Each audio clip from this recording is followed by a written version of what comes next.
I've seen some pretty shitty situations in my life, but nothing has ever sucked more ass than this.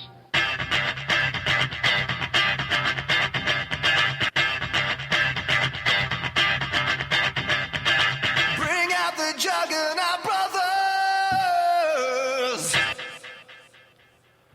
Welcome to the Juggernaut Brothers. I am Moose Lundstrom, and I am sad to say I am the only Juggernaut brother here right now. Mr. Jack Dawes and Adam Vokey are both, they got better stuff to do today. It's kind of a shitty deal. But you got me, and I don't know if that's an equally shitty deal or not, but it is what it is. And along with me is our special guest today, a good friend of mine, Mr. Andy Rice. Andy, what's going on, buddy? Excellent. How you doing, Moose? You know what? I'm doing okay. It's a day after work. We're doing some podcasting, and get to talk to my hero, Andy. Well, this hero. That's what I said. Set the bar low. You'll never be disappointed. That's what I'm talking about. Mom gave me that advice about women. Oh man, it's my pleasure. This is the only podcast I've ever done face to face. I've done one other podcast, and it was over the phone, and it was for the Logan County Fair, and it was a long time ago. Really? How'd it go? I sucked. I gave them wrong information. You did? I did. I gave them like the wrong ticket prices. I told them it was going to be like $15 when it was $25 or something like that for the night show. It was awful. You know, here's the deal. Here at the Juggernaut Brothers, we're kind of drinkers, so we might give a lot of wrong advice tonight, Andy. We're going to get to know you. Yeah. I usually start this off by talking about how I know the person I'm interviewing or talking to today. I personally, like physically, only known you. That sounded dirty, huh? For not very long, not biblically, but physically. not in the way Mom said about the. Anyway, I used to drive a truck for Budweiser, and I listened to your morning show because you've been in the morning guy here in Sterling, Colorado, on 105.7 for how long? 17 years now, man. That's amazing. I took an 8-month hiatus. I thought I was going to keep a real job for about 8 months, and came crawling back to radio. I would say crawling back. Oh yeah. I was knocking on the door. I told him I'll pay you. Really? I was working for a mobile home company for a manufactured home, and I was setting houses. Now, I've been in radio my whole life. I've been in radio since 1977. Wow. So imagine a guy who, like me, goes to work for a company who demands, like, that you be on time. Oh, shit. You be straight Wow. and sober and do hard physical manual labor. I tried it, but I came crawling back. Really? Oh, I was weeping like a baby. I was crying. Well, I used to drive for Budweiser, and that's how I got to kind of know you. I always listen to your morning show every morning. And Adam Vokey, the Two for the Road Entertainment's our company. We do the comedy, which you help MC. We'll get to that later. Him and I both drove, and we got to have this huge contest on who won the donuts every morning because you guys give away donuts every morning. You guys are such prize whores. I couldn't believe it. It was great, though, because you were both very funny. Well, we and tried it worked to be. well. But you remember there for a while, you couldn't tell us apart. I know. Well, this is Adam the beer guy. No, this is Moose. I'm like, what? You just knew it was a beer guy. For a long time, I thought it was one guy. And I thought you were just fucking with me. I mean, for a long, long time, I thought it was just one guy. No, I'm Moose today. No, I'm Adam today. Until finally when I was there when you came in to pick up your prize. So. You know what the crazy part about the prize was? We get back to Budweiser, and this was a miracle in the Budweiser community, is the fact we would bring donuts back, that the donuts actually made it all day. They're like, holy shit, that's amazing. But it was like a prize, what's the thing of war? A spoil of war. Spoils of war. Yeah, like I'd come back and drop in front of Adam and be like, yeah, I knew the question today, bro, Why didn't you call in? Yeah. It's not like you didn't have a lot of witnesses. Right. Every now and again I call in and try to win the thing just to, I don't even know why, Andy, just to reminisce, I suppose, because I still check out the morning show. You got to keep your hand in the game, and thank you for doing that, man. Thanks for listening. So you've been at KPMX for 17 years. This time. Okay. I worked it was KMXX. All right, you want my radio history? Yeah, let's do it. I'll give you my radio history. Come at me, bro. Come at me. Okay, all right, bring it. I went to work for KGEK Radio just as it was transforming itself into, transitioning is the word I'm looking for, into KSTC. So it was KGEK. My brother, my oldest brother, that bastard, he's the one that, ironically, I call him that. He's the one that turned me on to radio because I was kind of a latchkey kid, and my mom took my younger brother to work with her, and I got to go to work with my brother, my oldest brother, who worked at a radio station. So I grew up in a radio station. And so I went to work for him when I was a junior in high school, and I don't know how many times I got fired from that station. Finally, I quit. But, I mean, so over the years I've worked for a lot of Sterling radio stations. And then I worked in Cheyenne for a spell, out in Montrose for a while. But mostly right here in Sterling. So KGEK and then KSTC, off and on and off and on and off and on. Came back, went to the Navy, came back from the Navy and went to work for KMXX Radio, which was 105.5. And then... How long ago was that, 105.5? Oh, gosh, they went on the air in 1983. I was in the Navy at the time. I came back in 85. And so 85 to 86, I worked for them. And then I went up to the Front Range, kicked around, drank myself out of a whole bunch of jobs up that way. Came back and worked again for KSTC KNG. I was married up on the Front Range, got divorced, moved back. Worked for KSTC KNG, got married, got divorced, then moved away, moved up to Cheyenne. Met my wife here. My current wife. I met all my wives here, but I met my current wife here.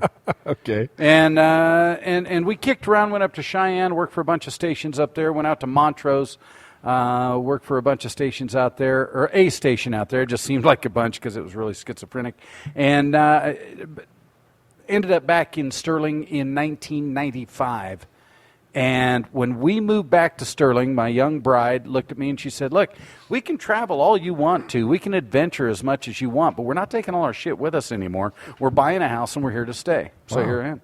You like Sterling, though. This is It's my hometown. You know what? right. Think about being able to go to work and just talk for a living. Just do this, in effect, for a living. Nice. Be nice. And like you, now we're friends. We know each other. Well, absolutely. I think that defines my listening audience. I grew up here. I'm from here, so I know these people. I know these people. They are my minions. What kind of they are? I think to derail the subject a little bit. I know we got to know each other when we started promoting these shows. We started coming in and doing the interviews with you on your radio station. Yeah. And I thought it was funny as shit, Andy, when people would call in and they'd get the story right or the trivia right, and you're like, hey, this is Bob. You knew who it was. I knew who it was. Yeah. I could tell by their voice, man. Bob, did you mow your lawn? Yeah, it was like, that's amazing. Because when I drove by this morning. Yeah. He's like, oh, yeah, Andy. And you can only do that in a small town, and it's a huge... I think it's a huge advantage. There are times when I wish that I had the balls to go do something in a bigger market and all that. But when you live and die by the numbers, by the Arbitron books, and especially today, radio today is transitioning, is changing so much that to find any security in this business, and let me just say, in case he's listening, I work for a wonderful man. Okay. And he's an amazing guy. He's one of those people... whose intelligence can't be measured by normal charts and graphs. You know what I mean? Okay, with like street smarts, or No. I don't in like otherworldly smarts. Yes, I'm not following. Okay, well, his intelligence has got to be off the charts, and he can be warm and humorous, but I know that the guy has a lot of trouble throttling back his brain so that he can communicate with mortal humans. Okay, you know what I mean? Okay, I got you. And so here I am. I've got not a lick of linear thought.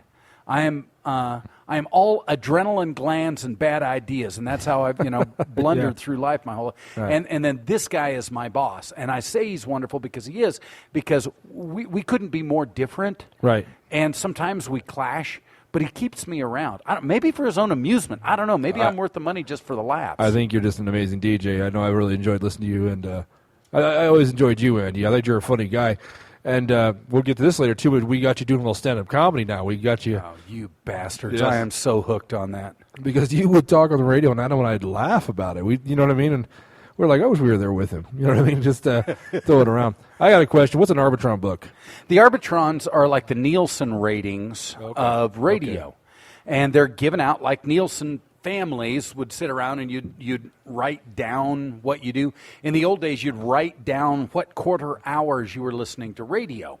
And 1/10 of a percentage point was a make or break for a radio station in a major market. Nowadays, they do it with a lot more technology. Now you can just, I don't know, brain implants. They put a chip in your neck or some shit. And anyway, it's a lot more technologically advanced now. But the object is the same, is to try to estimate how many people are listening per quarter hour to any one radio station. Here in Sterling, we're in an unrated market, so that means we don't have ratings. Right. What we have is paychecks. So our ratings are our advertisers. Let me ask you this then. Your exact job title at the radio station is you're the director, correct? I'm the program director, morning show host, yes. Okay, cool. I noticed when we do the radio show, when you walk into KPMX here, walk into your house, you're confronted with a wall of awards. So how do they decide those awards, Andy? Those are all, in the lobby. Yeah. Those are all Yeah, Colorado Broadcasters The Association. ones with everyone has got your name on. Every other one's got Andy Rice written on it. Those, yeah. Those are, I tell you what, I'm spreading the love out quite a bit now because I work with an amazing group of people, and I hate people to go, oh, they're so amazing. Everything's amazing. It's all so amazing. I hate that word amazing, but there is no other word that really describes the group of people I work with. They're imaginative. They're fun. They're quirky. They're weird. They're off the charts smart. And so this is my work environment. Those are the Colorado Broadcasters Association awards. Those and the trophies that we have. Sure. And what happens is we're judged by other states' broadcasting associations. Okay.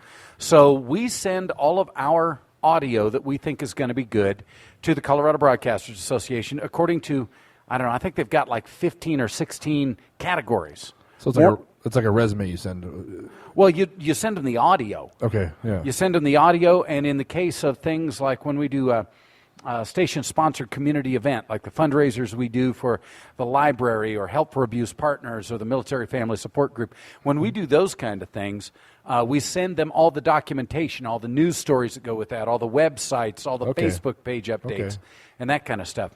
So we send that to the Colorado Broadcasters Association. They then send, and we never know what state is judging us. Right. But I hate it when Kansas judges us. Because my shit never wins. They don't think I'm funny. Really? My morning show never wins when Kansas judges It's me. Kansas, Andy. Yeah, I know. But anyway, so we send it off to Michigan or Kansas or these other places that do the same type of awards. And in turns, we judge medium. We're in a medium market here. It used to be small, now it's medium. Anyway, and we judge other markets. They judge us. And then the plaques that you see are our first place winnings. Okay. We've got first and second place. Second place is worth 3 points. First place is worth 5 points. So we always send in 2, just so we can sweep any one category. You see what I'm saying? Right. And it's all points. And the radio station that ends up with the most points at the end of the night, which sadly was not us this year for the first time in 5 years, wins Station of the Year and a big, cool, just beautiful black marble phallus. It's like the Billy D. Williams I think I've seen it. It's Trophy of Excellence. There are 4 of them in the studio. Yeah, okay. Yeah, I've seen them. That's cool. That's awesome. You know what's awesome about your staff, too, you brought them up, is I know when we're in the studios with you, I like the fact, and it's just so random, one of them walks in, talks a little shit, walks out. The other one comes in, talks a little more shit, walks out. On and off the air. Yeah, it's crazy. It just like takes a stab at you. You laugh, they laugh, it's over. And I look at them, like, did you? There's more of a story there, but you know, like I don't even know what that means. And maybe that's why Kansas doesn't like you, Andy.